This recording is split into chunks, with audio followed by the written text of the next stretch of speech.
Yo, what is going on, everybody? My name is King Mexico, also known as Jesse Goku, and welcome to the second episode of Elevation, a Geeks 5 Hour podcast. That's right, we're back on a Sunday. We're normally, it's normally our Sundays, our lazy Sundays, but today is a very special episode because we got a very special guest. Before we introduce him, just want to shout out to all the fathers out there. Today is Sunday, June 18th. That's right, it is Father's Day. Our, as some of the people are joking out there. There's a really big joke on the internet. You guys got to see it.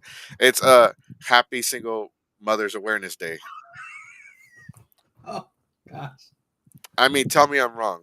Tell me I'm wrong. It's a I joke. mean, I mean, I can't comment. I married a single mom. I didn't see her as a single mom though. I saw her as my best friend. But There I you mean, I go. guess although I've seen a lot of comments, I'm like, come on, like we let we let y'all have Mom's Day like without saying a word. Because I don't see a.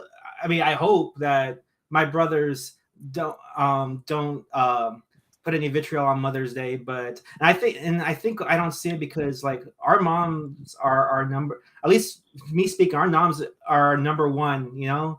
and in some cases, like my wife, like sometimes she has to be a mom for me too because I get myself in trouble sometimes, and I know I depend on her to like. Well, I have to try and be an adult, but I'm thankful that she's there to be my mom when I need her. So like and I'm not talking about like, oh hey, there's a spider near my car keys. It's more like I have a bad day. I had a couple of bad days last week.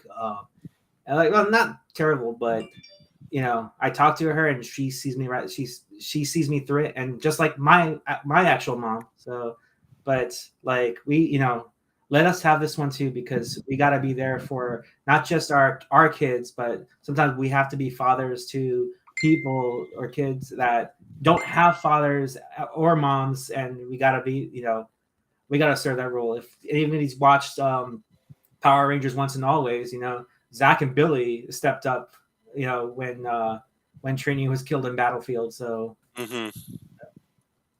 Right. No, I got that. It's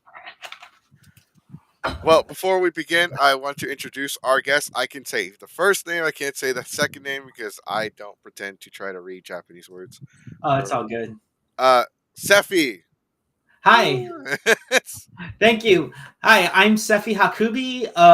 I'm just a guy that presses buttons and music comes out. There So you go. I'm an anime DJ. I've been DJing at anime cons and nightclubs, music festivals across the country for about, let me see, 17 years. I think for I mean it might be exactly 17 years or 18 years by now. I started DJing out like live in 2006 in Hawaii. I was originally I was born in New Jersey, grew up in South Florida. South Florida is where I learned dance music. It's where I got into dance music because there was a radio station, Party 93.1, that played it all the time, Mhm. and I loved it. I was trying to figure out how I'm going to fit in, and I like dance music, so I got into that. Also got into anime really heavy in high school when I was growing up in South Florida.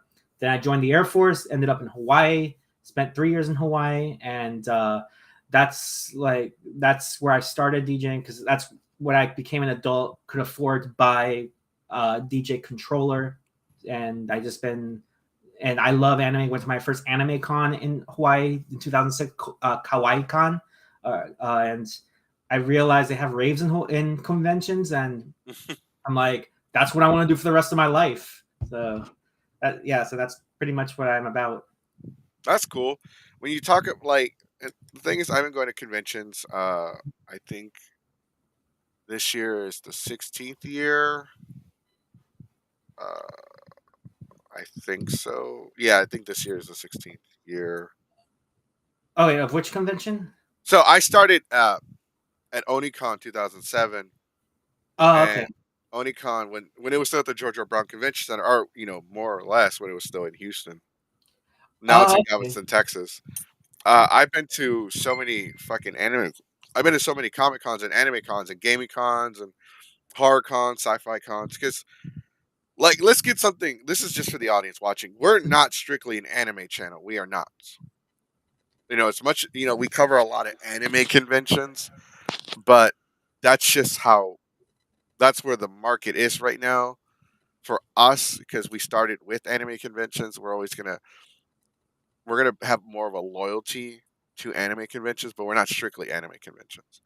But like I didn't become a panelist until 2009, and becoming a panelist made me realize, hey, I want to talk to people, so I became a podcaster. Okay. Yeah. Yeah, and I don't yeah, the same thing with me almost. Although I'm going to be 100% honest, I prefer anime cons. Like that's just been my environment. I do play for comic cons and sci-fi cons and like even cyber conventions, like tech conventions because actually no, I'll tell you the truth, I haven't played for a tech convention yet. I do go to tech cons. I would love to play for tech cons. I would play for tech cons. Um, it's just, but like anime conventions has been like my environment. As far as comic cons, to be honest, like I haven't really been much of a comic fan. Not that I don't like it. It's just that. So when I grew up, I got into Marvel and DC. Like when I was really little, got into DC. Batman, Superman, Wonder Woman, and then in my later childhood, like 10, 9, 10, 11, I got into Marvel. Like X-Men the animated series, I think is the best Marvel animated series ever, and I can't wait for them to return. But like with comics, there's just so much published, so many canons. I have no idea where to start, where to begin. And sometimes like there's comics that you can't find in distribution, but it's still part of the main thing. Whereas with anime Right. or manga, I'm always gonna find the story somewhere, and it's usually one canon. Yeah, they have different side stories. Apparently, there's a article there's an article out because by the way, I haven't watched the new Demon Slayer finale. My wife's watching it right now. She's caught up. I have to catch up. I'm on the I just started the entertainment arc, and I'm gonna marathon through that as much as I can to catch up before spoilers get me. But apparently, there's an article. I don't even know if it's real that they're gonna make another Demon Slayer like spin-off where Tanjiro and Nezuko are actually a married couple. I'm like, you know what, Japan, whatever. Like, Right. I was watching there was another anime, my one hit kill sister, and I'm like, they're not even hiding the incest. I'm like, all right, whatever, Japan. Jesus Christ. Uh, okay, so but you talk about let's talk a little bit about that. Actually, it's kind of hard to start. So you talk about what are the current anime right now that you're watching? So yeah, right now, of course, I'm catching up on Demon Slayer. I'm watching One Hit Kill Sister. It's actually really hilarious. Like it's actually, I find it really funny. At first, it was like it starts off like, yes, there's these subtle tones that, yeah, the older sister has the hots for her younger brother, like so much that she knocked herself out to get isekai to wherever her brother, who's in a coma right now, wherever he's at. And yeah, it does get funny, and then it just gets almost blatant. I guess that there was a scene where she imagined that they were married or something like that. So it is pretty hilarious. Um, a couple of other anime that I was watching that I need to get back to, but I fell off. Demon Lord Retry was it's another isekai, and it's also funny. It's also pretty awesome. I don't usually watch isekais as much, to be honest. It's just because I feel it's saturated and the formula is the same, and I think they forget it's an isekai. It's like, oh, they died or they get spirited away, and now their whole life is this, and we forget they had a previous life. It's like, why don't you just start from like in that? Why don't you just start in that other world? Like I don't think we need Mm-hmm. to come up with a isekai scenario that and it's usually like the first 5 minutes that scenario happens, and then start a new story. Let's just start the story in the other world. Like we can still imagine, we can still have fantasies and all this other stuff. Another one, I'm trying to think.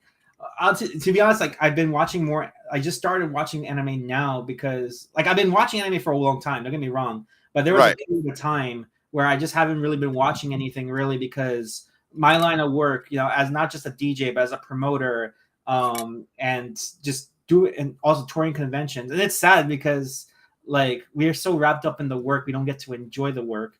I don't get to watch a lot of anime, and then even when I do watch anime, I usually default to the older stuff. My favorite animes from like when I grew up was like of course Sailor Moon's my first one, and Right.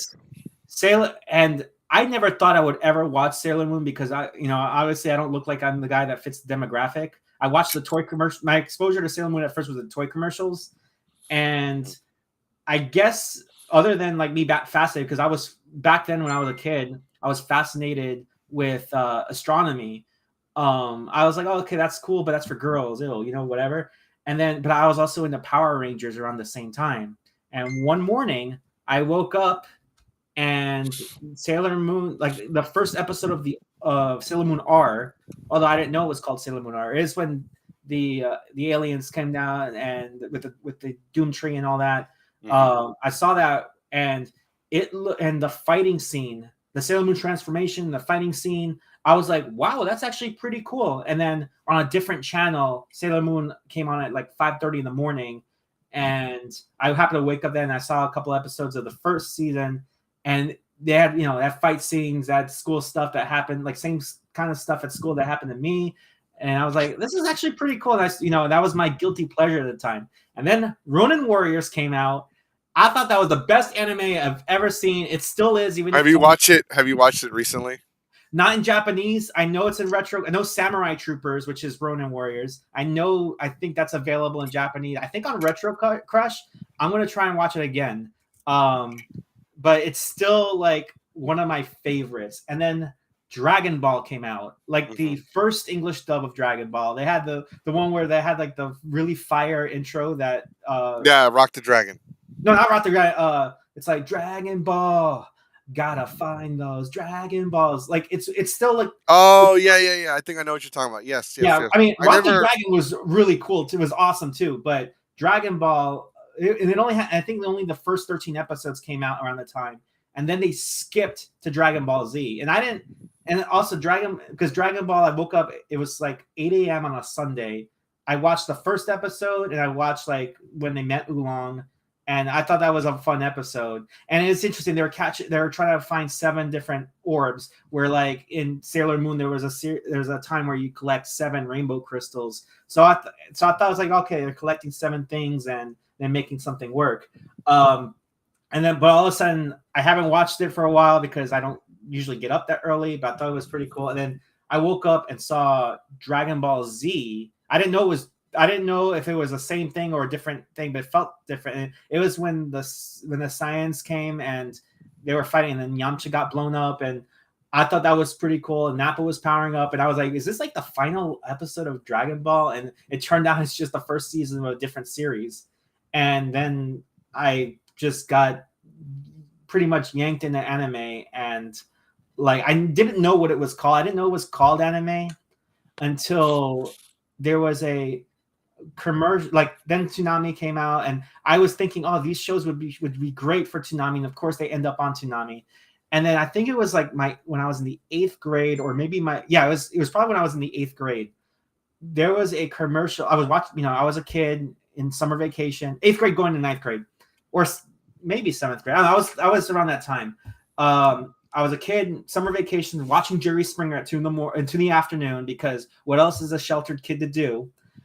And they have these commercials where like it's these Jerry Springer colleges, like, and I was in Florida, so it's like FAU, FIU, like all these like 2-year community colleges that no one's really ever heard of. And all of a sudden, like they had a commercial for like, this isn't Mickey Mouse, this isn't Looney Tunes, this is anime. And they were showing Right. all these wicked ass, like I could say, I don't know, I could say these wicked, or I'm not sure.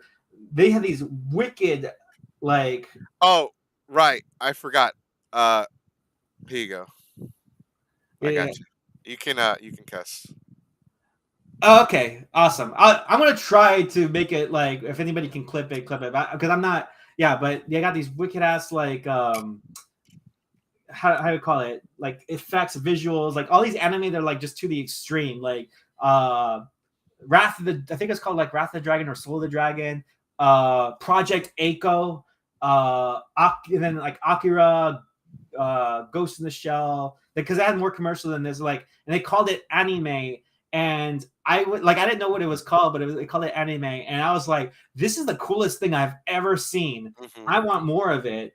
And of course, I went on the internet, and they had, like, as soon as I typed anime on Yahoo or Alta Vista back in the day, um, and like all these entries came up about anime, and I was like, I was finding like there's more to Dragon, because Dragon Ball and Sailor Moon ended at a certain time. And what's interesting is, like, I thought like Sailor Moon was made here, and they just canceled it after like after like all of a sudden they were trying to like rescue the the Sisters of the Negamoon and all this other stuff, and I think that they just ended it there. And I got between finding out what anime was and my dad bringing I called my dad earlier, Happy Father's Day, Dad. He brought me this, I think it was a Game Informer magazine or something, like a gaming magazine. And in the back of the magazine, they had this Dragon Ball Z video game.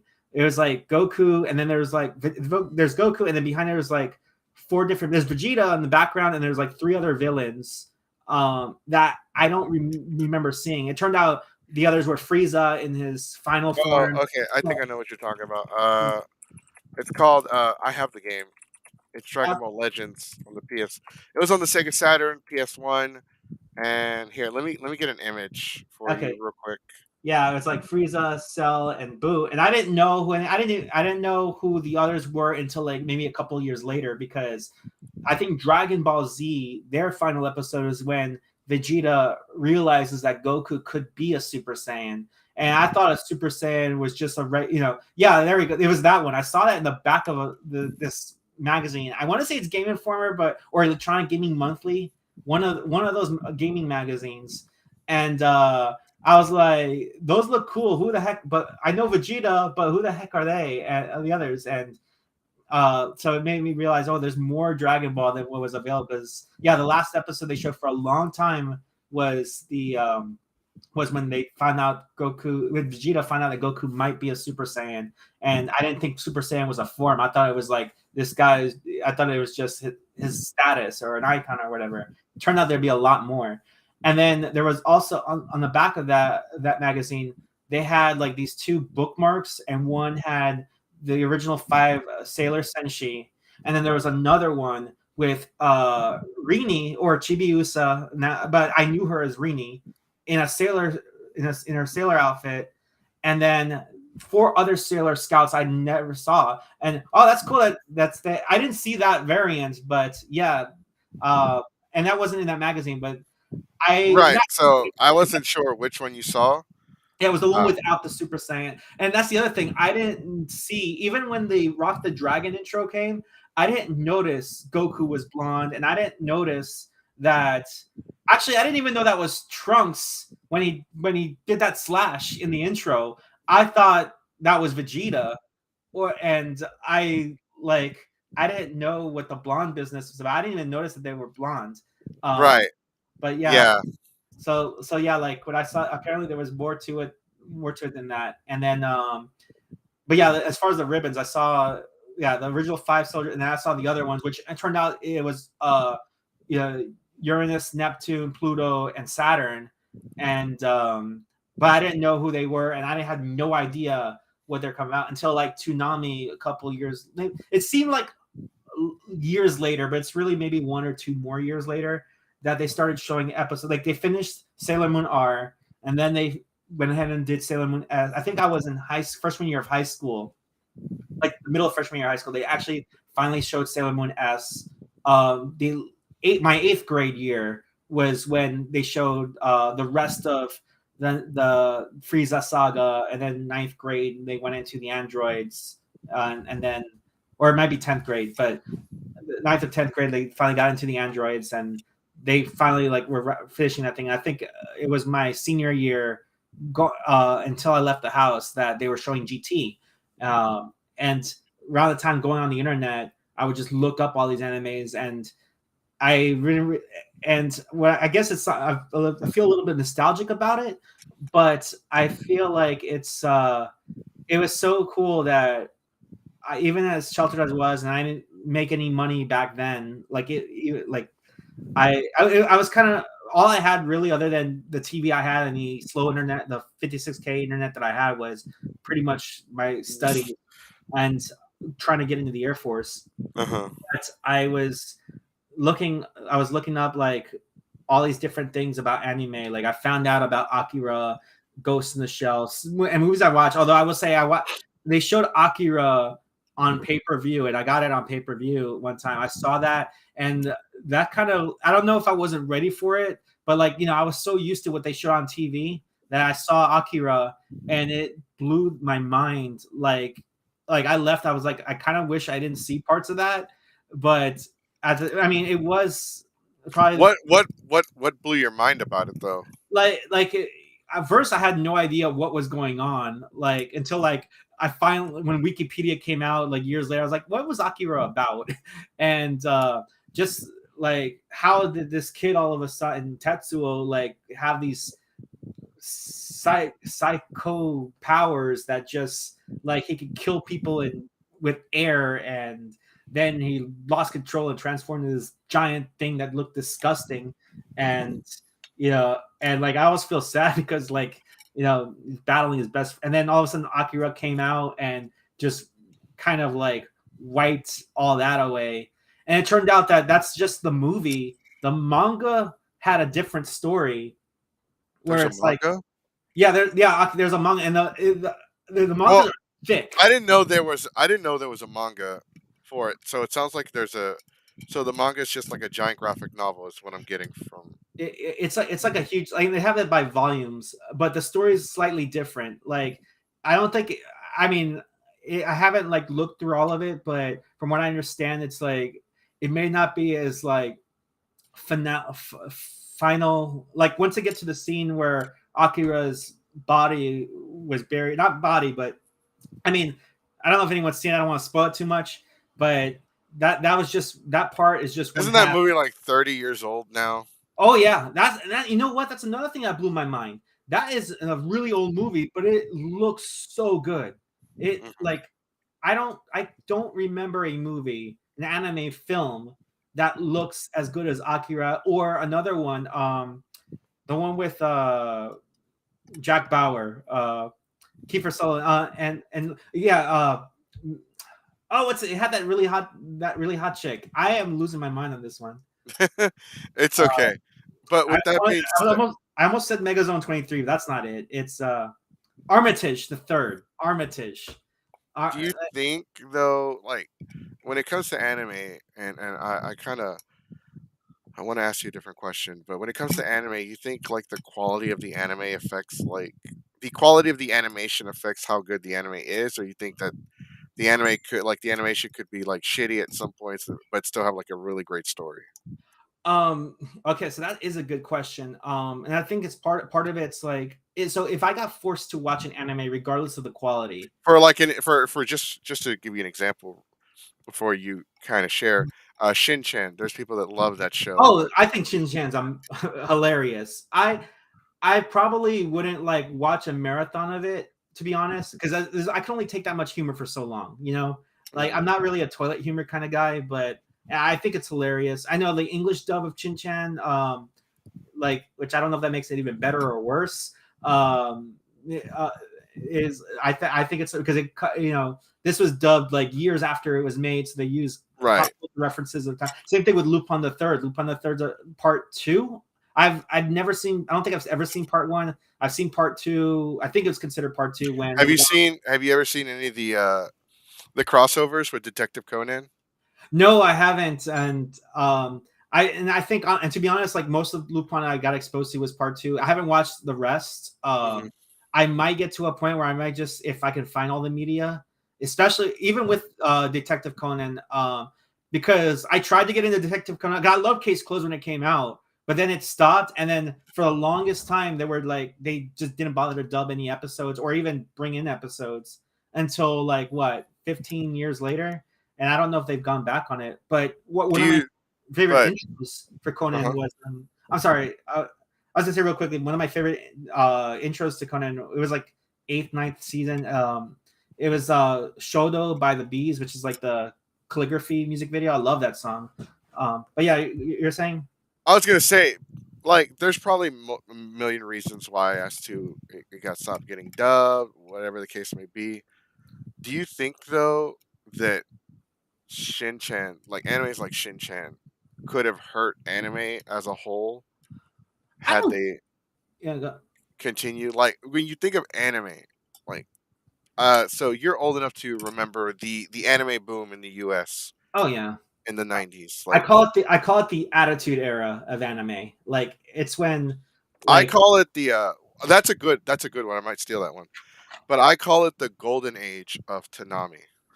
mm, okay, there we go. And I actually do an attitude era of anime panel on certain cons. I don't know if I'm doing it for Sakai. Like I don't have a schedule yet, but whenever I do get a chance, and I can prepare for it, I do those panels at conventions. But yeah, I call it the attitude. Yeah, because I mean it's around the same time as the actual attitude era for WWF, and like it was when we had our resources were like, you know, the web 1.0. If I don't know if that's what it's called, but the web 1.0, we didn't have like social media other than message boards, and most of us, we were still watching TV. We didn't have streaming. We had to, like, if we had to watch something and we weren't there, we had to use a VCR to like program it to tape it at that time, and we hope that it records it. And if we miss it, we gotta wait months before we can watch it again or get it on home video, as they call it back in the day. But as far as the quality, like if I don't think anime like Shin-chan, like even with its quality, as long as it has, like, if the point is I want to watch a comedy that's like very inappropriate to a lot of people. Like if I'm one of those like people that want to watch something like that, people will watch it. It's not for everybody. Now, assuming, like, let's take an anime that's animated like Shin-chan, and there's stuff out there, like, I mean, maybe him. I don't want to say Hamtaro. Hamtaro is decent.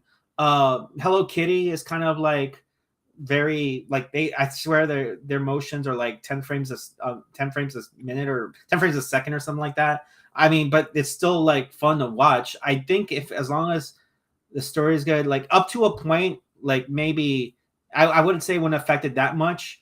Now I will say, back I love how most anime was in the Attitude Era. A lot of it's cell shaded. I know, like, we've evolved from cell shading, but I still think we can capture the same essence of cell shading through digitally, and that's like, yeah, we should use digital tools to capture the same essence we had. Like, Mhm. Ronin Warriors, even though, like, the animations could get better. Like, it's not like if I were to say, like, right now, I think one of the best animes that's animated, like, in its level, that's in a common level, one of the best animes that's animated right now, like, popularly, I think, is Demon Slayer. I love, like, how all the flames, like, are moving out. I think that was well animated. But even back then, like, the essence, that grit of anime in the 90s, like, really gave it its charm that it is anime, and the stories were better. The stories were able to shine a lot better. Back then, like, you know, because, oh yeah, anime, and then you had cartoons, and cartoons were one thing, but anime, like, there's mechs, there's weapons, there's life, there's death, there's really hot chicks, and like everything, like, it really engaged the senses. Mhm. Now, after, like, later in the 2000s, like, where I don't know what to call that era. I call it the Moe era. And I say Moe because Moe, I've noticed, started getting bigger after 2005, 2006, when Oran Host Club came out, and like a lot of these, like, shows or stories that had, like, romance and slice of life. And I'm not talking about like, harems, maybe not. Harems were still kind of in the, like, Tenchi Muyo I consider part of the Attitude Era. But, like, when there's like a lot of there's this shine that gets added digitally, that makes it look too cute and too, like Lucky Star and stuff like that, or even now, like when they're, it's just I don't know, it seems too cartoonish now. The show, yeah, like I guess the shoujo boom. I mean, there's also shonen anime that I can't take seriously now too, like Bleach. I tried to watch Bleach. I liked the first season. The first season pretty good. As soon as it got to Soul Society, I was done. And I remember my wife tried to watch. Why is that though? Like, I why were think it. you? I think honestly, like it just looked too slow. Like everything ran so slow, and it might be because of how it looked too. It looked lazy. Like the animation style looked lazy, and it might be also the voice acting. I watched it in English. I've it, and I might try it again watching it in Japanese. Like once I make time, and I'm like, you know what, I should really watch Bleach. Because yeah, I mean, Bleach is like one of the most popular animes out there, but for some reason, after once it got to Soul Society, I just couldn't get into it. My wife, she tried to watch a lot of it when I was in the hospital when I had to get my shoulder fixed. She was in the hospital with me, and while I was sleeping, she was just watching Bleach like the whole night, and she would tell me it's like yeah, she couldn't get into it. Although at the same time, I wouldn't I didn't really I didn't really watch Naruto until, I mean, I watched it like a couple of years after it came out in the US, but I watched it in Japanese 2 or 3 years afterward when I was deployed. When I was deployed to Qatar, when I didn't have anything else to do, I had a hard drive full of episodes, and I just started watching Naruto, and I was able to relate to it because the ninja village, Konoha was kind of like my base, and ninjas there were like enlisted people like myself at the time. I was a senior airman in the Air Force, and people were getting promoted there, and I was like, and I just got promoted to staff sergeant. No, not got just got. I was selected to get promoted to staff sergeant, and I got promoted later, like a year later, after I left the desert. And that I got that news right around the same time that Shikamaru got promoted from Genin to Shunin, which for Air Force equivalent, it's not really a rank, but more like a job role. We were apprentices, and then we became journeymen, and Shunin is like the journeyman, and then Jonin's the craftsman level.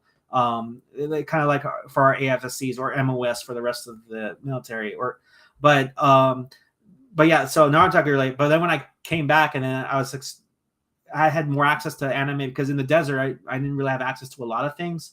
I just whatever was on my hard drive. It was I kind of like stopped. I finished that 200 episodes, and then I tried to watch Naruto again because my wife, interesting enough, she started watching, like she wasn't into it, and then when I was trying to rewatch it, she got into it, and then she finally caught up, watched everything, and I think she's caught up with Boruto too. And I'm like, now I got to figure out how I can watch 600 episodes or something. But there's something about that animation is just like it's not catching me. I think it's like it doesn't remind me of like the visual effects from the Grit from the 90s that got me into it. That's why sometimes I default in the old stuff. Right. Yeah. So for me, I guess it's just how it looks. I mean, I finally got to watch Demon Slayer, and I like Demon Slayer because of Demon Slayer. Honestly, if it hasn't won awards already, it should win an award. It had amazing graphics, even for like being done in this day and age. Amazing story. I watched it in Japanese. I don't watch a lot of dubs. Not that I'm a sub versus dub kind of guy. It's Like, I used to watch. I've heard that argument like everywhere. Yeah, and honestly, it like my reason's probably not the most correct reason. I don't watch a lot of dubs now because I guess to shoot for a little bit. I have a lot of former friend, a lot of people I know in the voice acting industry that just have no business voice acting or interacting with like that world's pretty screwed up, and I just choose not to support it. At least not right now. I mean, I'll support my friends. Like if I have a couple of friends that are in voice acting that are putting out a product, and they're putting out a product, and they just need to make money. It's like, yeah, I'll buy it, I'll share it, I'll make sure to highlight who they are, and promote them because I want to make sure that they do well in their job voice acting. I always support my friends, and I enjoy, that's what I originally wanted to be when I started my journey in anime, is like I wanted to get into voice acting. Now, like, I guess to be perfectly blunt, I make way too much with what I do now to get into that line of business. Yeah, and that line of business is very toxic, and I don't want any part of it. Like, it's just, I mean, and I say anime voice acting in certain studios, and there's not a lot of options right now. I will say that you don't have to do anime to be a voice actor, or you don't have to work for Crunchyroll, or Funimation Crunchyroll, or I'm trying to think, Bang Zoom, like, and I'm not saying any of them are awful or anything like that. I mean, there are politics involved. There is a lot of like behind the scenes, like degeneracy that goes on there. And I had some friends that were subjected to that, and they just and unfortunately they were disenfranchised. With me, like, I do very well for myself. I mean, I don't want to brag, but but I also work very hard. I still work very hard because now I've got a family to support. I want to make sure I take care of them. So I'm always studying. I'm always like learning, making network connections, all this, like making sure that I can support a living. And not only that, reinforce my wealth, because there's a lot of nasty people out there. They threaten they get threatened by what you do, and they want to try and stop you. And a lot of people tried, and unfortunately they pay the price. So because don't do that, don't do things to people. Let people live their lives if they're not hurting anybody. But that's another thing. I like to support my friends that are in the business already. And a lot of the people I work with that run conventions, they always ask me, it's like, hey, how do you feel about this person, that person? And I try not to say anything bad unless it's like blatant, like they actually committed a crime or are criminals or whatever. But like people that that I love to push, it's like, yeah, I think this person is amazing. Like Amanda Miller is pretty cool. Y'all had her like what, last week? Linda Young. I got to chat with Linda Young at BonsaiCon. I was a guest at BonsaiCon. We had Linda Young, who's the OG voice of Frieza.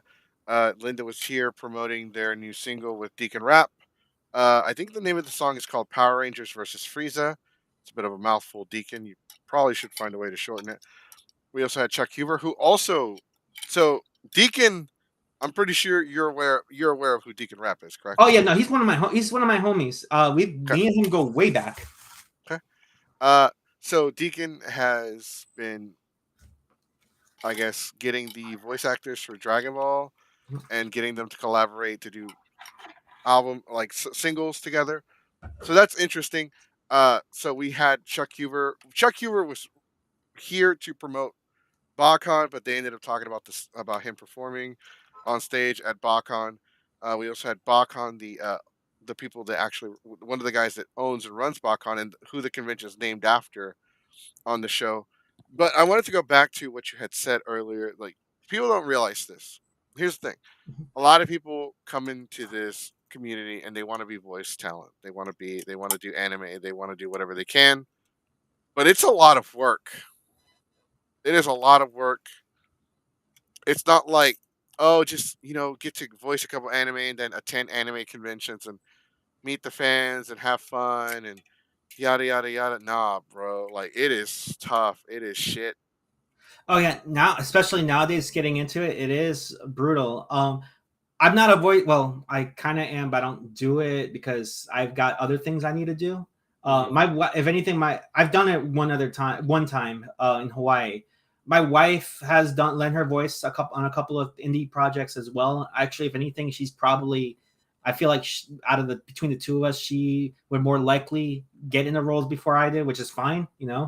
I got my thing, and I'm actually trying to encourage her. It's like, hey, let's, once we rebuild our studio, because we're at my studio right now, but we're also planning on moving. We're trying to move to Florida, and once I have that built, like, I'm like already trying to get her like enrolled in Steve Bloom's like masterclass. And I mean, I'm going to do that masterclass too. And whether it's me voicing or me working ADR for her, and I've worked for ADR for my wife before too.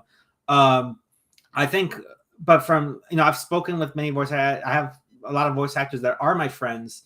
And the number one thing when it comes to voice acting, I'm sure a lot of people have heard this, is you got to be able to act. Like there's a difference between acting and making funny voices, but you got to be able to act. That's the number one thing. And then everything else should all fall. And then the second thing is, yeah, anime voice acting seems to be awesome because, when someone loves anime and that's the thing you want to do and all that, the thing is, don't just try to go for anime. Like, think of voice acting as a target. And Todd Habercorn told me this.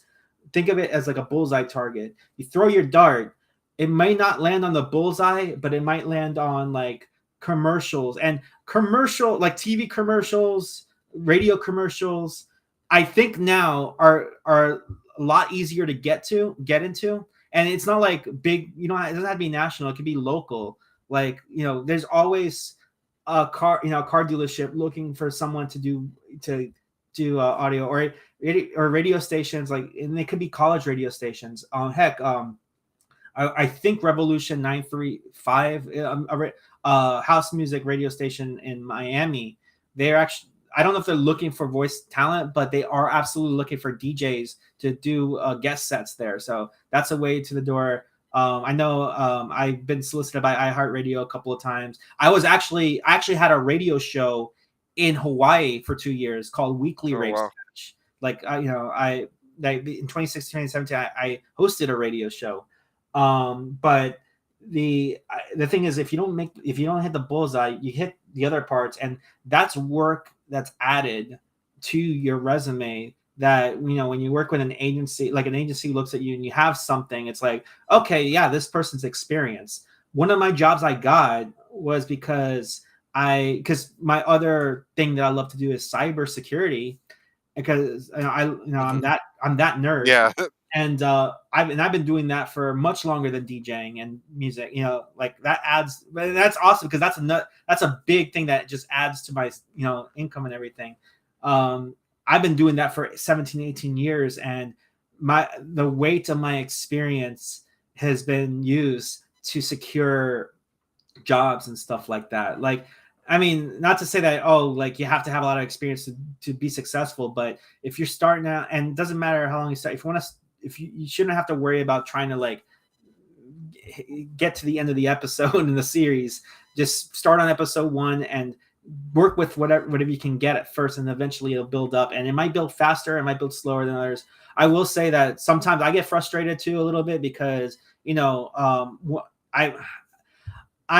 try not to say too much because I'm a little bit bashful, but I was called the king of anime DM. I created the word anime DM. Actually, no, I'll take that back. I was called the king of the Night Kids a couple of times because Night Kids were like my fan base. I guess this is what I use as my fan base, and I'm a little bashful about it because I don't like to be kind of considered like I'm just a guy that loves to do things and loves to play, and I don't want to be over on anybody. It's just more like I want to hang out, and maybe and I don't know if in reality that's going to be if I I mean, I haven't experienced it yet. When I go to conventions, I talk to everybody normally like anybody else. I don't believe in celebrity stuff or whatever, but Right. Yeah. I got that from you when the first time we met.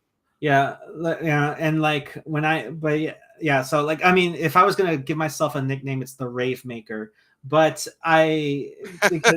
because Okay.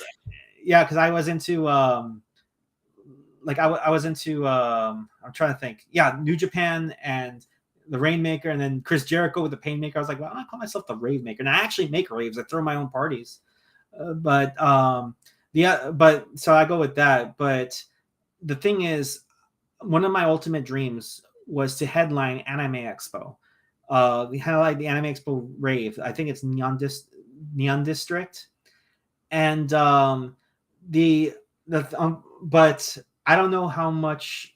I don't know the whole story, but it seems like it's starting to become more and more a possibility, and I'm worried about that because as I don't know if y'all heard, DJ Diesel, aka Shaquille O'Neal, is headlining, and I don't know how to feel about that, to be honest. And I know a lot of people in my world, in the DJ circle, are kind of furious about it.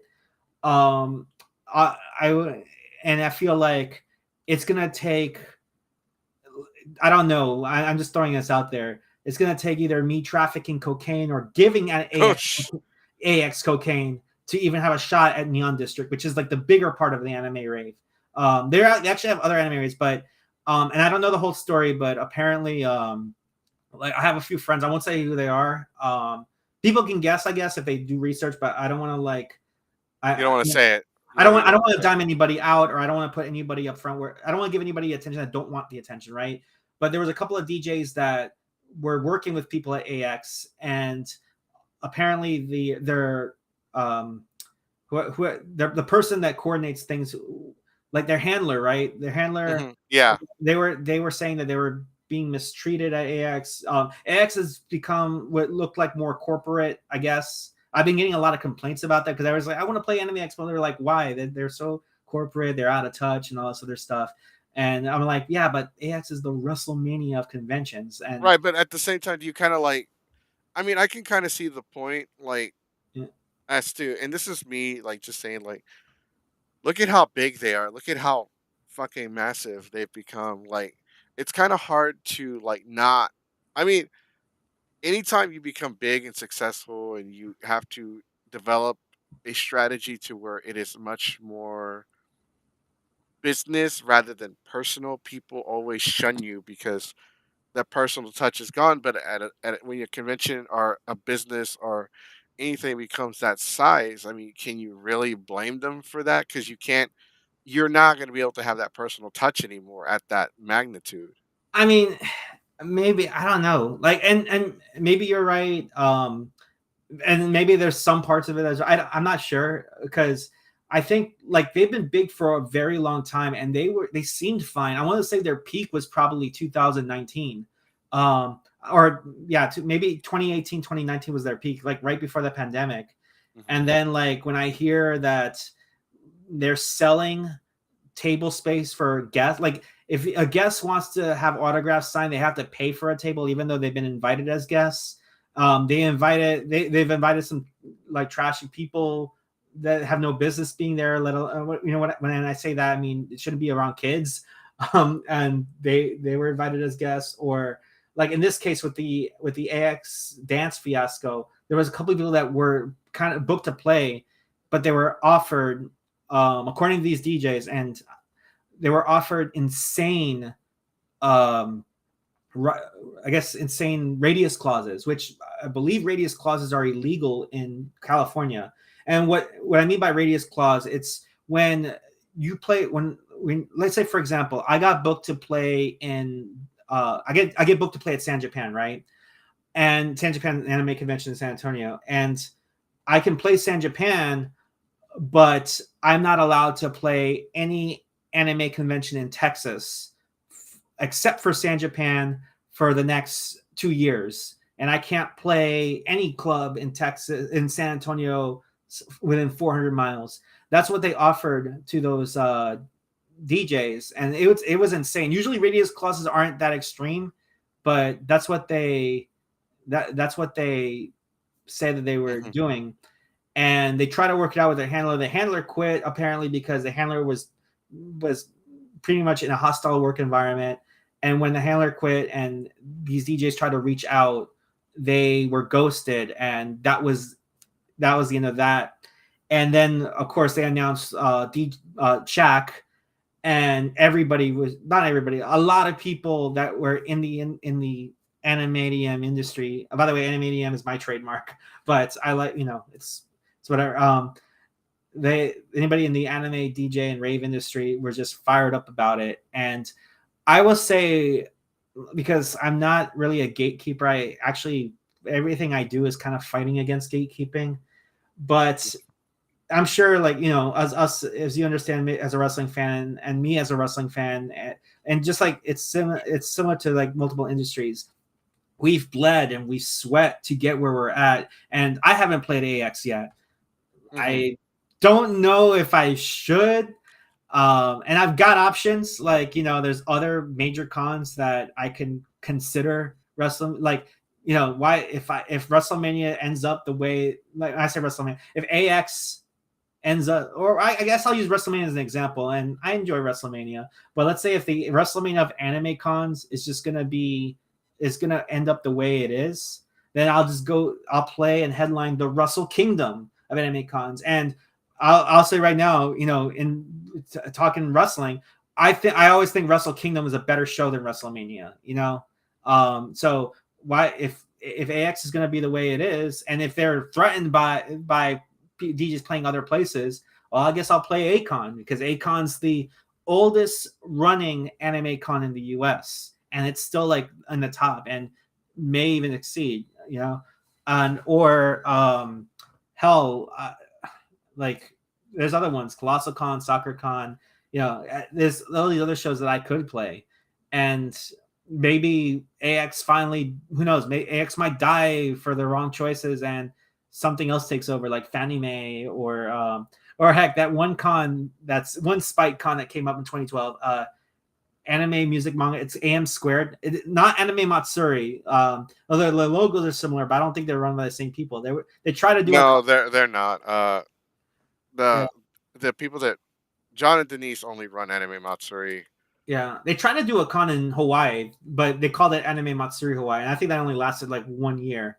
But AM Squared was a con in Anaheim that it lasted 2 years, and then after that it was just done. And I actually went to that website. It was like a Thailand. It took me to some place in Thailand web space. Like there's a lot of Thai stuff there. So, but I don't know. Yeah, I'm not. Again, I don't know the whole story. I don't know what exactly is accurate, other than what the DJs that have done this was originally booked has told me.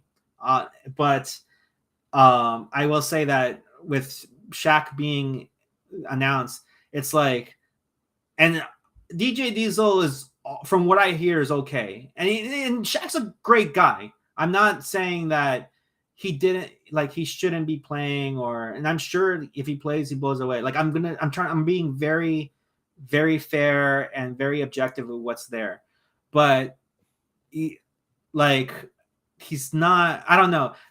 It doesn't, like, people go to an anime rave to rave anime.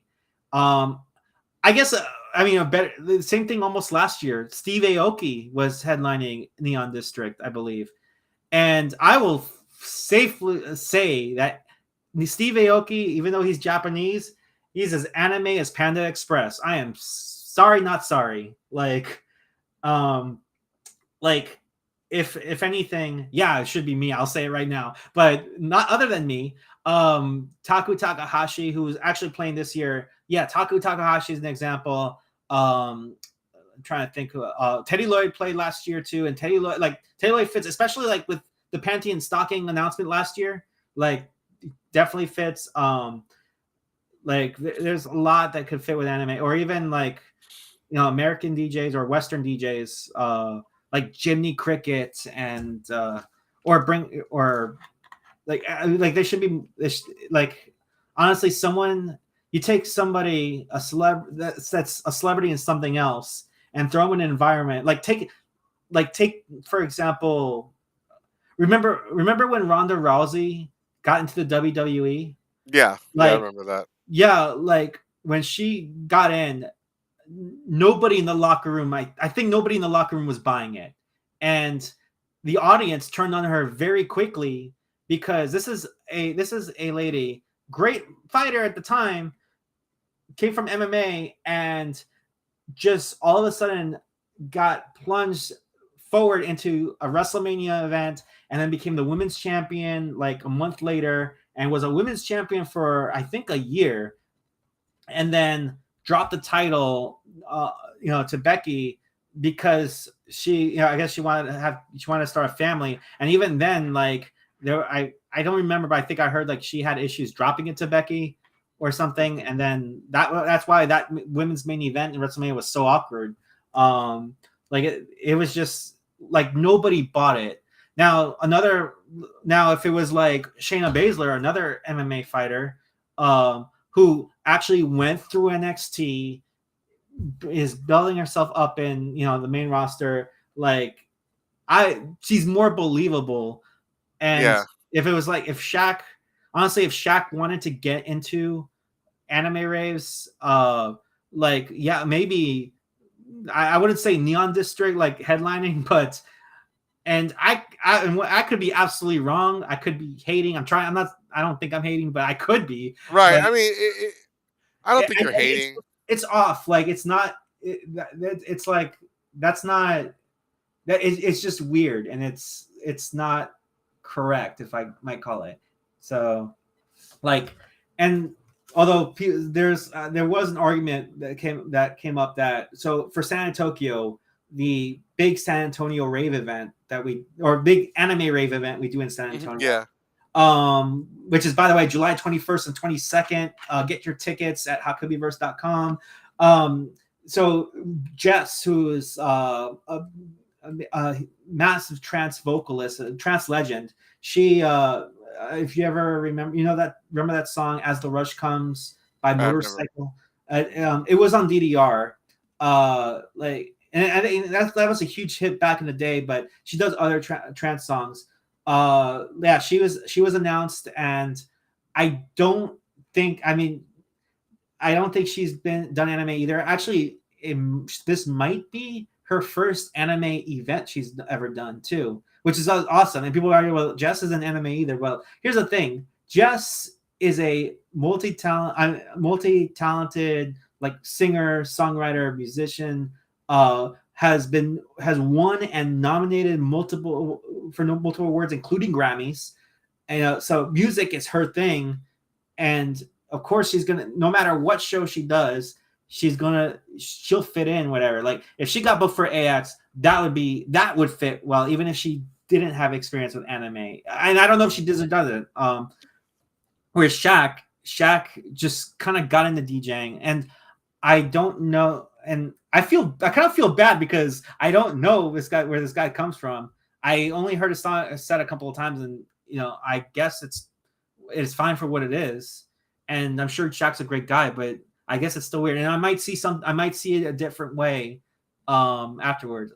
And that's the weird part. It's like I enjoy shooting, but then it's like, man, I hate talking shit about people. So I'm not trying to talk shit. It's just that it's honestly, there was, for how the situation worked, a lot of great people that probably should have headlined there too, but got slotted there anyway, regardless, lost their slots because of backstage politics and business politics and a bunch of dumb business shenanigans, which probably don't need to take place. Like I made a lot of money with my shows, and I never had to do anything unethical. I never had to I never catapulted somebody that shouldn't. You never sold your soul. Exactly. And I do really well here. So we're running out of time, so I just want to talk about just one more thing.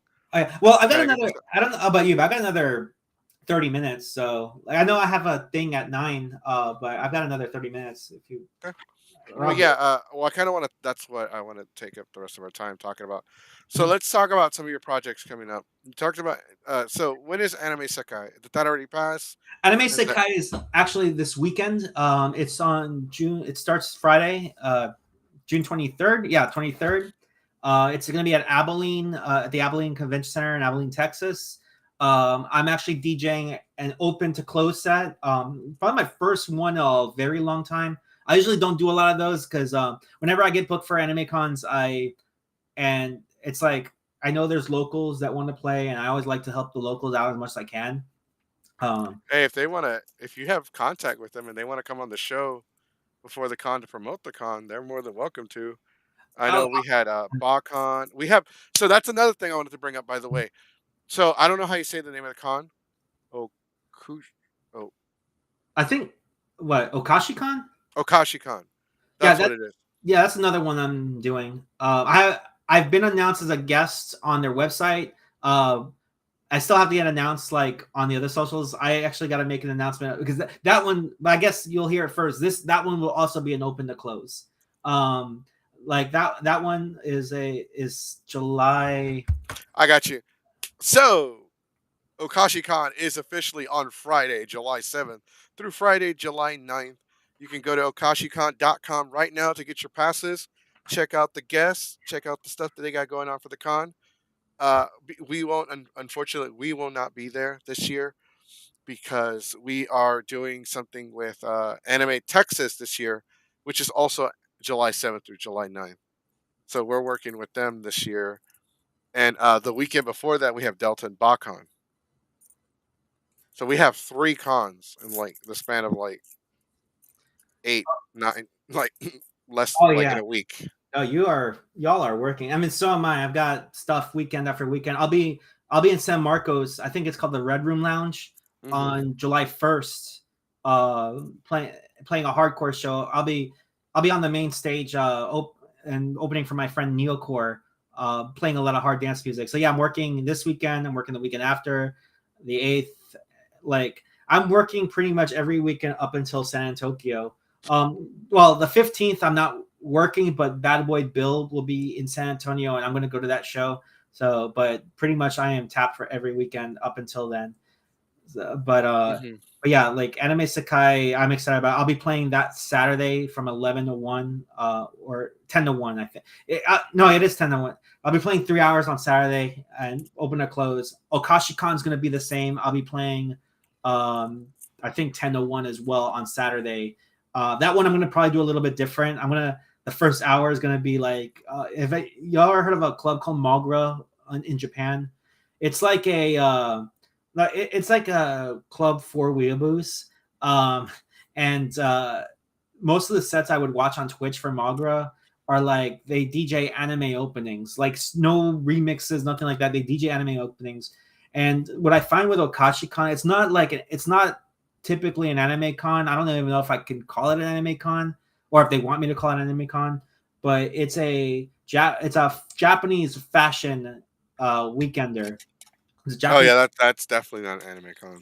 Yeah, so they do have anime panels, but they talk more like. But most of the panels I've gone to, like, there's panels for VTubing, there's panels for like, there's some anime fandom they talk about. There's a lot of idol stuff. Like they talk about like, I mean, they've had. I attended a panel that was about. I forgot the name of the idol show, but sometimes Super Sentai does collaborations with them.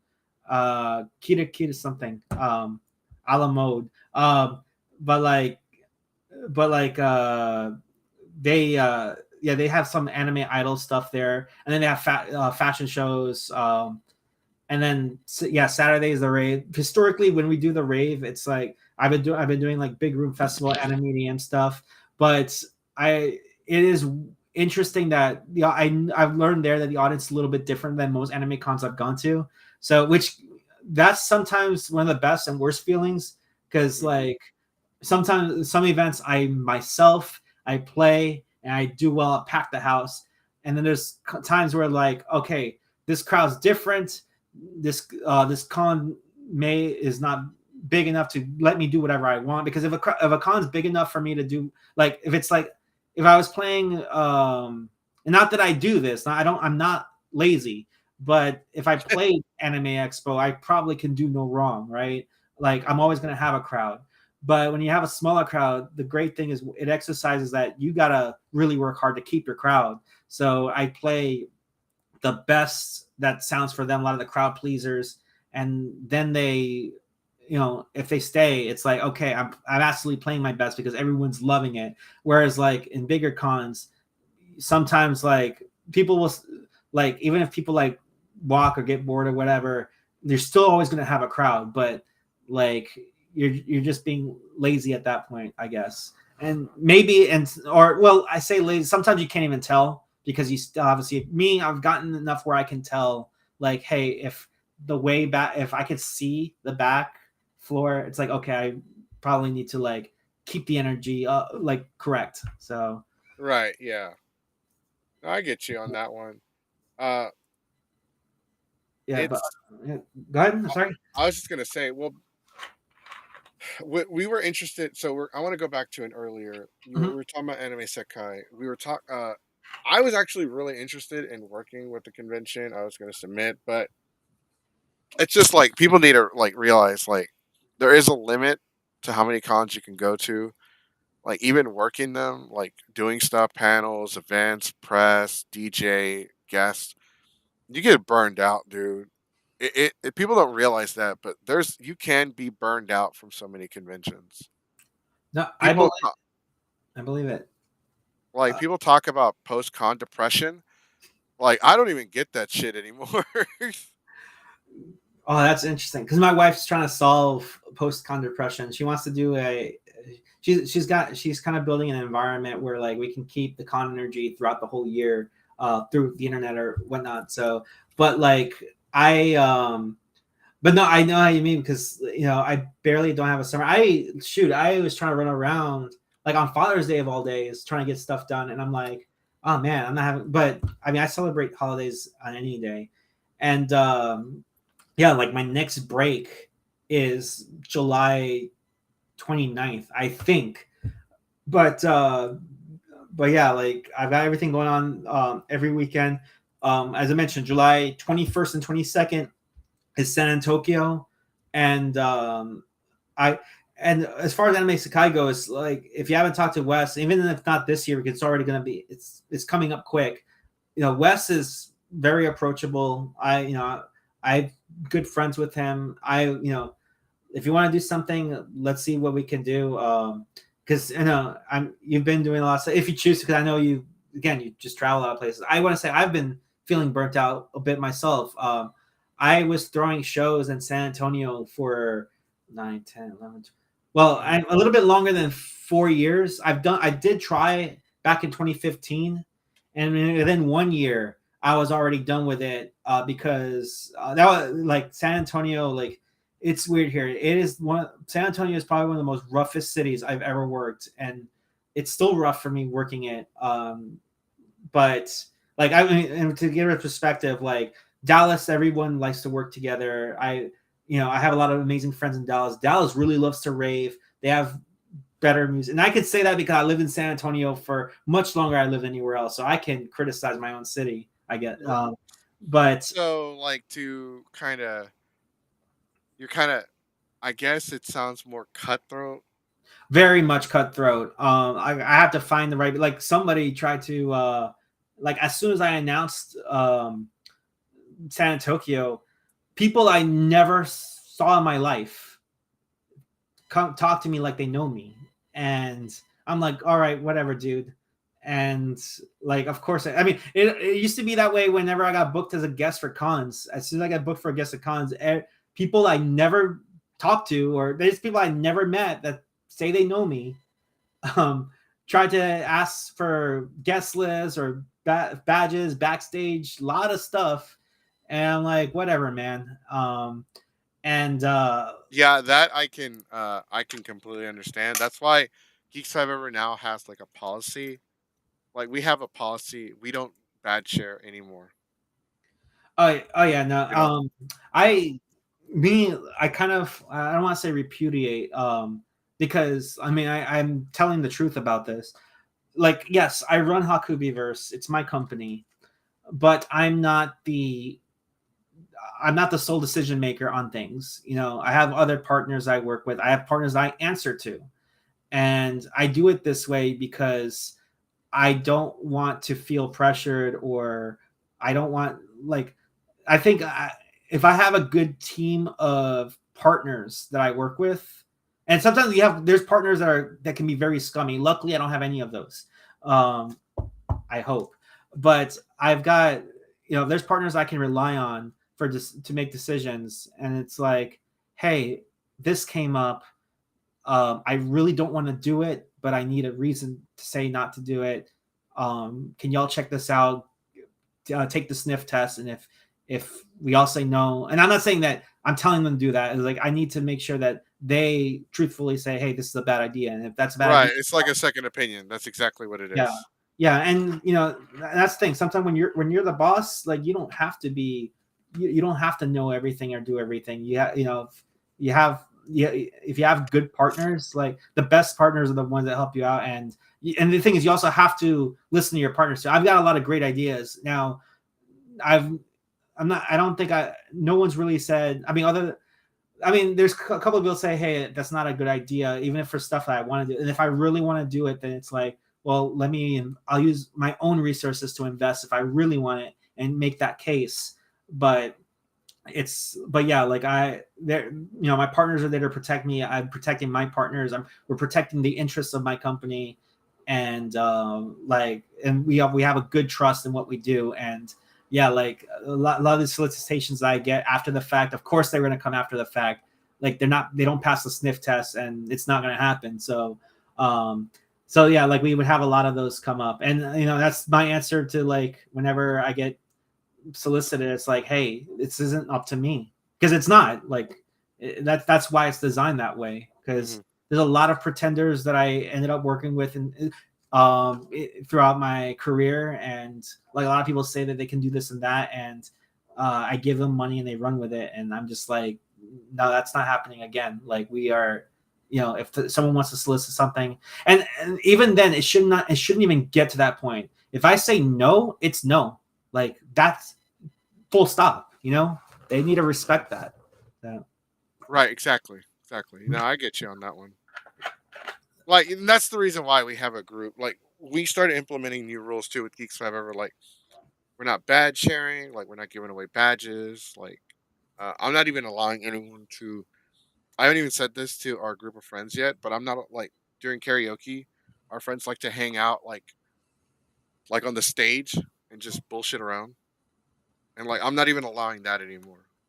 Yeah, like, because we all got work to do, and who knows whose equipment is on there. Like, in some of my shows, like, I've done, like, usually, like, we have the green room open for, like, everybody. It's like, now, because we have a major event and we have to secure our talent, like, yeah, nobody, I don't care. Like, I even said, I don't care if this person's mom comes and says, hey, that's my daughter or whatever. I'm like, well, your daughter's got to vet you and stuff like that. So, like, that's what I expect. Like, for me, if if I go anywhere that I need high security, it's like, I don't care who's coming by. I got to make sure that person's who they say they are. Because that's the thing. I was told, like, oh, I talked to this person directly, and I was like, well, I'm gonna find out on Monday. I hadn't told them, but I'm gonna find out on Monday if this person got the message, and because I'm gonna talk to their agent. And like, stuff doesn't, like, fast ones don't get pulled on me, especially now, because I guess it all comes with experience. Like, enough has been pulled, that I'm like, I've heard it all, and I'm done. Now, with that being said, I'm not a bad guy. I'm not a dictator. I don't just shoot everything down. But it's like this: if this person says who they say they are, why are they asking me for free entry? Like, I not to toot my own horn or anything, but I've paved the way for the rave scene in San Antonio. After it was in the dark ages, I chose, after me being frustrated with how it was, I've invested a lot into this. I threw my own shows. I paid to throw other people's shows to kind of build the real rave here, trance, house, hardcore. And so, like, I'm pretty respected here. Like, I get let in for free on some shows because of the stuff I do.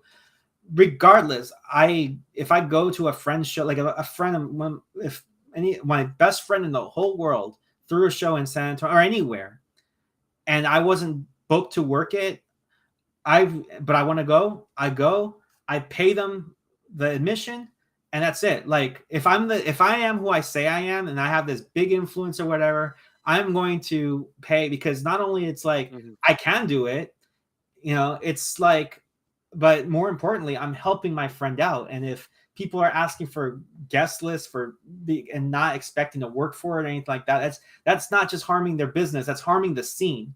Because now, like, they barely can make ends meet to throw the show, and then you have all these, like, and then you have the wrong promoters coming in and throwing garbage events. And I'm not just talking about, like, garbage music. I'm also talking about, like, promoters that get away with not paying their staff or sexually assaulting their staff. So that was some of the reasons why I worked hard to kind of do these events, because that's not my rave scene. That should never be my rave scene. And anybody that wants to rave should feel safe at these events. And they should, whoever does work, they need to be rewarded accordingly, you know? So, but that's why I feel strong. And that's, you know, this, I don't think, other than my close friends, this hasn't been, cause I know this podcast, this show is kind of like revealing like my human side. And if it pisses people off, well, I hope like they sleep and sweat at night, because that's how I feel. But I feel this way because I grew up in the rave. Like, I didn't get to rave until I was actually 18, but I grew up in dance music, and this was like the most important thing in my life. And unfortunately, it's not as great as it was when I was growing up. I mean, and people could say, oh, it's because you're old now and things change. But I'm like, well, I know when things change. I know when things change for the worse. And like things have gotten kind of out of hand. And if it's bad, and sure, it's bad here, why is it so good in Miami? Why is it so good in LA? I think in LA. But I have friends that are doing really well, or Seattle or Tokyo. Like, I've gone to those places. I except for LA, I've gone to those places, and I didn't want to come back because I knew what I was looking at when. And again, I'm cursing my city, but it's not like San Antonio sucks. It's like San Antonio has a problem. I'm trying to fix it. I really hope that my friends can help me fix it too, because we are all this scene's got. Yeah. Do you think like there's like a mindset barrier? Like, not, I guess that's a bad way to put it, but like, because me and a friend were talking about this, and we were talking about like when it comes to like raves with cons and like just raves overall, or do you think it's just, maybe you have a different opinion of it? But I feel like raves with conventions have a different Like like vibe, way, like different vibe than an actual club or rave or something like that. yeah. So yeah, most people that attend anime cons are anime fans, and they like to hear um growing. And I can only speak from my experience, but I will say my experience kind of compares to a lot of others that growing up with, and even like some of my fans, they like to hear anime remixes. They want to, like, you know, I would play a Demon Slayer remix, a trance remix, or a house remix, and everyone would lose their minds. Like Gorenge, like, you know, their first opening, people lose their minds. Most of the raves I've gone to at anime cons, at least up until maybe like last couple of years, it's been heavy on trance, hardcore, hands up, like a lot of that really uplifting, progressive sounding kind of music, like actual rave sound music. And I'm trying to think of examples. I don't know how familiar you are with dance music, but like Ordinary World by Aurora, or if you play DDR, Dance Dance Revolution, something close to that. That's kind of like the vibe that we put on for, and like, at least the raves that I put on, those are the vibes. And you know, what's interesting is I would have people come up to me and say that they don't, like, lately they don't get that a lot. And like, because I think what happens is that right now, rhythm is like, it's like this, it sounds like, I'm just saying, it sounds like robots fornicating. That's what rhythm sounds like. Like a lot of I will say that people like what they like, and I will respect what they like. And I actually have a lot of rhythm. It's like, oh, it's okay, my friend's this, so I can say it. It's what it sounds like. But no, it's true. I have friends that are rhythm DJs. I acknowledge that they have amazing DJ skills, and they're still my homies, and I'll support them, you know, no matter what genre of music they play. But I'm sorry, rhythm sucks, man. Like, rhythm sucks, and it's not rave. But again, I will, if that's what they like, that, you know, that's what these DJs will play, I will support them. But I feel the bad thing too is, I say it's a bad thing, that's my opinion. It's that it's also one of the most popular things out there right now for like Gen Alpha, Gen Z, and more shows are being booked with rhythm DJs. what's interesting, and that's what I worry about with San Antonio. Like most other places, like again, Florida. I've been to Florida earlier this year. I've traveled. I've been in Raleigh a couple of times last month or 2 months ago, and they they have better music available. And I don't know what it was saying. Even Dallas. Oh, Dallas has some bass shows too. But Dallas had some amazing events. I feel like it's been taking over, and I'm kind of worried about that because like I got into it when Trap came out. Trap was doing the same thing, and uh, same thing. I won't repeat it, but Trap is also like I don't consider Trap the rave. I got used to it now. I won't play it, but I got used to it. But people weren't enjoying. They were coming up to me and they were saying, yeah, they were playing like this weird dubstep kind of like not even like good dub like weird because rhythm kind of came from dubstep in a way. It's like bro step. It's always dubstep this and I trap that and like trap step and they wanted to play right here. I played when I played the Demon Slayer rave last year. I was playing a second the front stage, which that's normally I don't play those. I don't play smaller stages, but I played the smaller stage and freaking that it was so crowded. Like they had to like usher in traffic. And they had to add more bartenders to the front. And I was playing trance. I was playing anime trance, and it was like people were coming up to me and they wanted me to play at Colossal Con. They wanted me to play at San Japan. Like I mean, people wanted me to play San Japan for a year. I mean, I played San Japan back in 2012, but people were asking me to play for years. I'm like, I mean, it's all up to them, but I mean, that's another story for another time. But like all these other cons that they were telling me to, I tell them, I was like, hey, let them know. I mean, I got RomesCon's attention because of how I played, and like I attended RomesCon like a couple of years, and then all of a sudden they saw that people were asking me to play at San Japan, all this stuff. They saw that request. They brought RomesCon brought me in. RomesCon was in Corpus. I don't think they're doing anything anymore. Unfortunately, it's one of my favorite cons. I played there in 2017 at an arena, and it was probably one of the best shows I've done. I think that was the year we were there. Okay, yeah, it was. I played on Friday, and originally I was supposed to have an opener, but the opener didn't. The opener no showed, so it was open to close, and everybody was just again.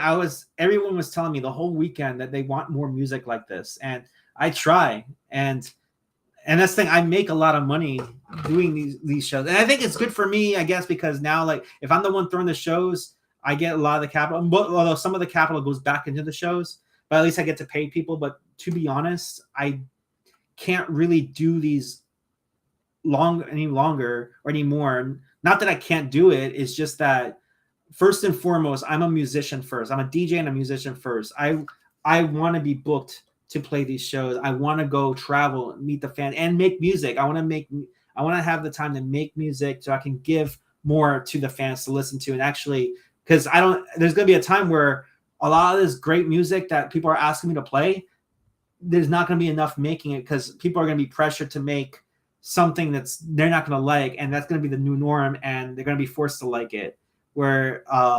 So it's like I need to be able to make music to give to people, to sell, make it available for sale, give it to people, whatever. So that way they have something tangible to have. And I don't have a lot of it because I have been a promoter. And not to mention, it feels lonely being a promoter sometimes too, because you don't really know who your friends are. Right. And I've pissed people off as a promoter. I don't like pissing people off.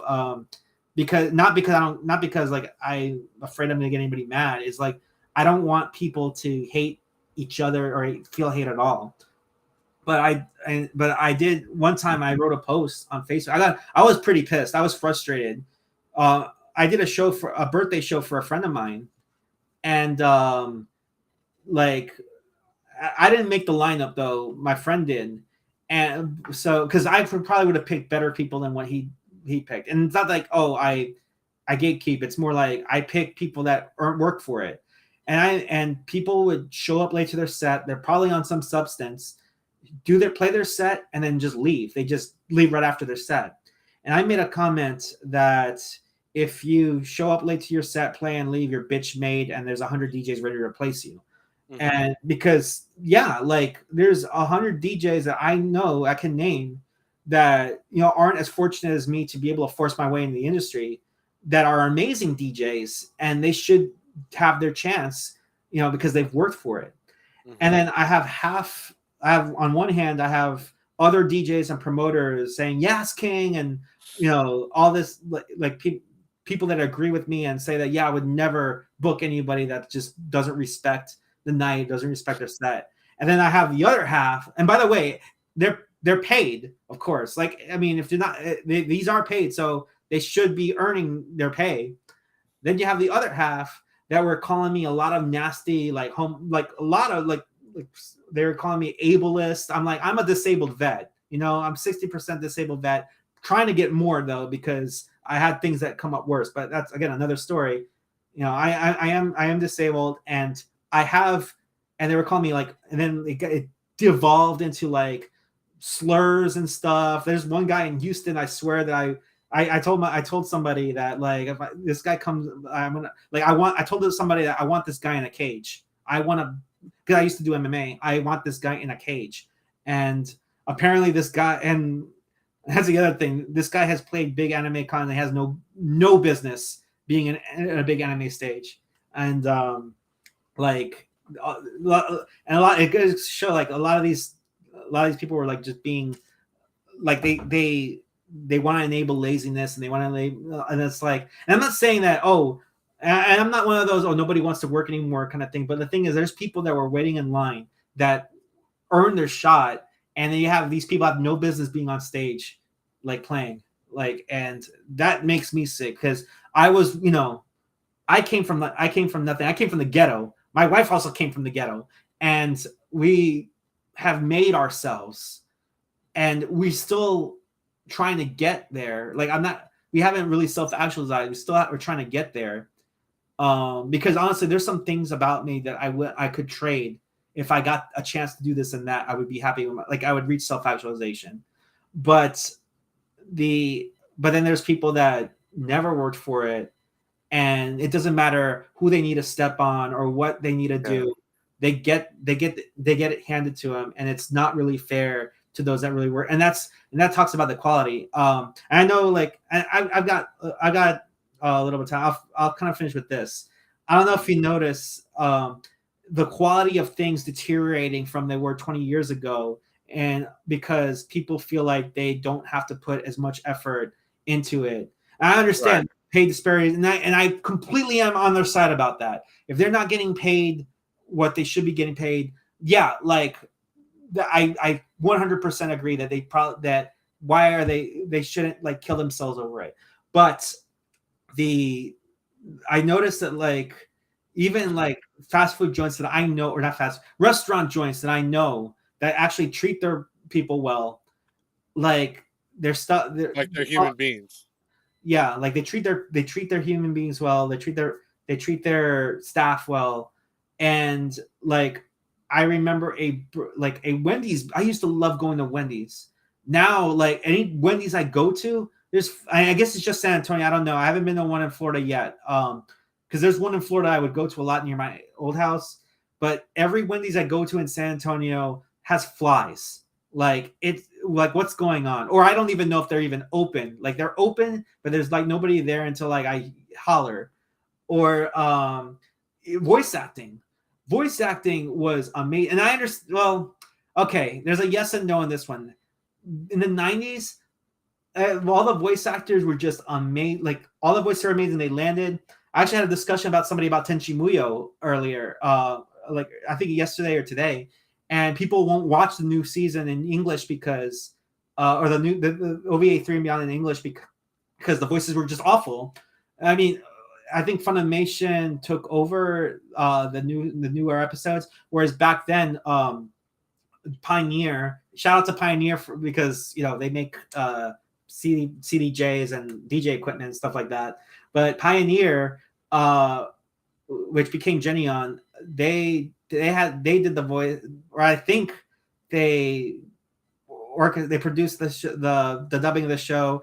They got the voices. There was different voices. I think I think it's Patricia Richardson. She was the voice of Ryoko, and I love Ryoko. She's my second waifu after Ami from Sailor Moon. But like, she fit that voice, and I guess it didn't anymore. And then I was watching newer anime lately, and all the dialogue just seems lazy. Like both my wife and I, we talk as like we can do better dialogue than that. Now, with that being said, the voice acting industry in the U.S. is not as great, and I guess it's a consequence for that. Like, but all the pretty much the quality is not there now as it was back then, because it could be like people just don't care anymore, or it could be that people are not getting paid appropriate enough. And yeah, to be fair, if they're not getting paid, like, of course, like, you're going to expect an inferior product.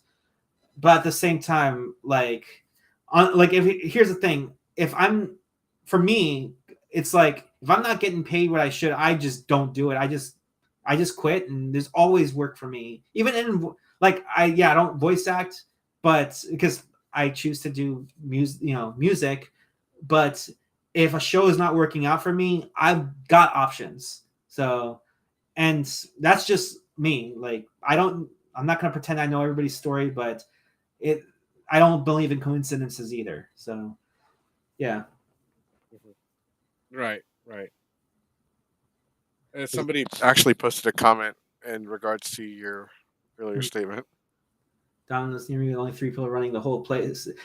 Yo, so there's an IHOP right around the corner from me, and I DoorDash, and my stuff takes forever. One time I went with my daughter to get food there, and we were waiting for about an hour and a half to 2 hours. Like, we might as well have just DoorDash or something, and we were there for an hour and a half to 2 hours until our food finally came.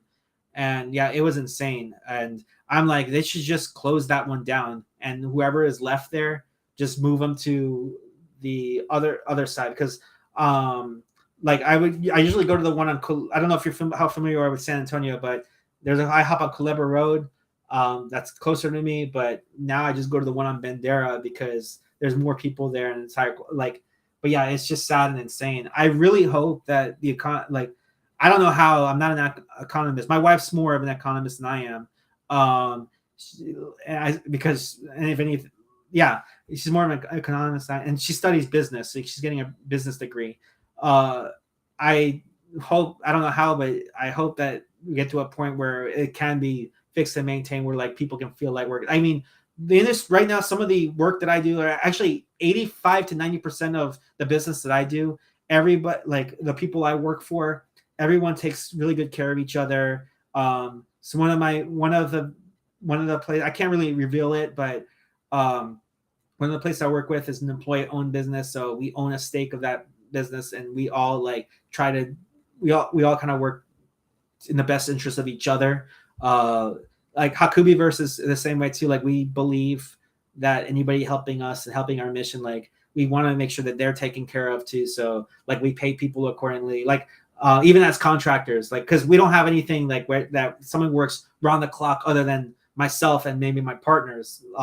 And that business is going to change later on too, because we're not doing events. But contractors that we work with, we make sure that what they do, like, they leave valued. And if we strike it big, like, I mean, I imagine we're gonna sell out in San Antonio. But anything we do, it's like we want to make sure that everyone is taken care of. Right. Yeah. Let me see. Check the time. I think we're just about wrapping it up now. I actually wanted to take the time to say thank you for coming onto the show. I know me and you have met in person. Meeting you is really cool. I've been meaning to have you on the show a lot sooner. It's just that we actually just started back up the show this year. Recently, I think it was in March or April that we started back up. So just to give you some an idea of how, I think for the Geeks Fire podcast, we are barely on episode 17 of the actual podcast itself. And like, it just has not been an easy year for the group and everything, including myself. And so, like, meeting you, it was really cool. A lot of people know who you are. You do a lot of great work. I've actually listened to your shit. Your shit's cool. I love it. I appreciate it. I try. I mean, I want to make sure I bring a lot of better stuff in the future. So, and I really appreciate. I know we've been trying to figure out how to make time, and I'm glad that we can. I know it's Father's Day, but like, I guess this is like the only I time. completely forgot that it was when I booked this episode because we were talking, like, we were trying to figure out a date because I wanted you to be on the show sooner because, like, the demand, like, so there's a list of people we want to work with, and then there's a list of people that want to work with us, and it's like, I'm gonna be honest with you, Geek Cyber had no growth until this year. Like, we were not growing because I just didn't take the time to actually promote or whatever the fuck, and I rely solely on Facebook, and Facebook is just fucking toxic as shit when it comes to promoting a business, because especially like a podcast live stream, like, the algorithm is just so wonky and it's so fucking stupid that, like, people don't actually know that we go live. Like, they don't No, get I notifications gotcha. or anything. And I mean, it sucks that I have to like get in, like give into the system sometimes too. And I don't know if it's the right or wrong thing, but like I'll be honest, like we grease Facebook. We actually do pay for ads. Well, I say we, but I mean Hakubiverse. We actually like, and maybe like, and if I knew, if I would have known about this podcast sooner, maybe I could have like actually used that to gear traffic, but like Facebook's not. I don't consider Facebook a social media site anymore. It's an advertising agency, which I guess might make things easier because that's part of what we do too. Is we have to use ads and marketing, and sometimes we have to pay for it. But and I say this not to say like, oh yeah, we're giving into the machine or anything. It's more that, or we're giving into the matrix and whatever or whatever. It's like, I want to be able to help people out, and if telling people, I'm not going to lie to people. It's like, hey, this is how we've got these shares, or this is how we've got people to notice us, and like these, that's just a method. Like we ran ads for our Just show because we know it's going to get eaten by the algorithm, so we have that we actually use ads for more Instagram than Facebook, but because I find like people use Instagram to socialize more than Facebook now. Um, but no, it's been an absolute pleasure being on this. I'd love to do more in different shows that you guys might have, or if we're at a con together, I'm down to like do an on-site thing with y'all as well. But yeah, although yeah, I don't know if you have anything else. I do have to wrap up because No, we're actually done. We're actually done for today. So if you want to go ahead and plug in your social media, I do have your Instagram in the description for the cool. video. Yeah, so I'm on. Yeah, so almost every social media out there, it's at Sephi Hakubi, SEPHIHAKUBI. I'm on. Yeah, SEPHIHAKUBI. I'm on Facebook. I'm on Twitter. I actually got a lot of growth on Twitter now. Weird how that works with the events that have happened this year. Instagram. I'm on. Yeah, I'm on YouTube. I'm gonna maybe after once I finish with my event stuff, I want to do more content creation finally. So I'll be doing more content creation on YouTube. I'm on Twitch. I'm actually going to be streaming. That's why actually I have to go in a bit. I'll be on Twitch in 12 minutes. I'll be doing a 2-hour trans set. I don't normally stream on Sundays. Usually it's Wednesdays I stream, but I'll be off Wednesday, this Wednesday. But I'm on Twitch. I'm trying to get 1,000 followers. Like Twitch is kind of brutal. I got in there pretty late. I'm trying to get 1,000 followers by July. So if I do that, I'll do a 12-hour challenge, and I'll start playing games like Genshin Impact or something like that. So yeah, follow me on Twitch, twitch.tv/Sephi Hakubi. If you want to hear any DJ mixes that I've done in the past, I've recorded almost every mix I've played live since 2014 on mixcloud.com/Sephi Hakubi. It's like SoundCloud, but instead of SoundCloud, it's Mixcloud, MIXCLOUD. .com/Sephi Hakubi. I just uploaded my Demon Slayer rave set yesterday. I will upload my Anime Sekai set after I do Anime Sekai. And I also have my radio show on there too. Weekly Rave Smash.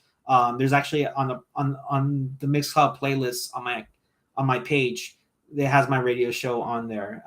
You're gonna probably hear some familiar voices on there as well if you're big into anime. But yeah, that's pretty much I got. I'm very happy. I always say, you know, have fun, be safe, bless, and Yeah. get lewd, I guess. Get But yeah, get yeah, lewd. Get I used to say get lewd a lot as my signature, but I just say bless at the end. But yeah, I'm gonna be on Twitch in about 10 minutes. So All right. So with that being said, make sure you follow him right now. The Instagram is below. You check out his live stream. You can also follow us at youtube.com/geeks5ever, Instagram, TikTok. We have two of them. We have TikTok at geeks5ever and Mexico G5E. I'm gonna add. We haven't added any content to either, but this weekend we're gonna film at least a month's worth of content. cool. I'm on So that's TikTok gonna be. as well too. I forgot about that, but I am also on TikTok at Sephi Hakubi. We will not be at one of the conventions with Sephi, but we will definitely be. We're gonna try to have somebody go out there to cover it. We'll work, and then we'll bring you back on. We're definitely gonna have you back on a regular show. We just have to figure out when and where, because right now, like I said, we're overbooked. Actually, we're booked until August. So, Okay, no worries. I mean, I've got things to do. You got things to do. I think we will, when the right time comes, we will definitely do it. oh yeah, we'll figure something out. We got something. We got some big stuff planned, especially August 28th, Monday, August 28th. We're gonna make the official announcement tomorrow. Has something to do with Power Rangers, but yes, officially tomorrow we will make that announcement. But August 28th, 1993 was when Power Rangers debuted, and this is the 30th anniversary this year, and it falls on a Monday, so we're gonna do something for that. Oh All man, right, I'm guys. excited for that. Awesome. All right, so yeah, we got that big announcement officially tomorrow. All right, guys, thanks for watching. I'm Jesse Goku. This is an episode of Elevation. Stay classy, everyone.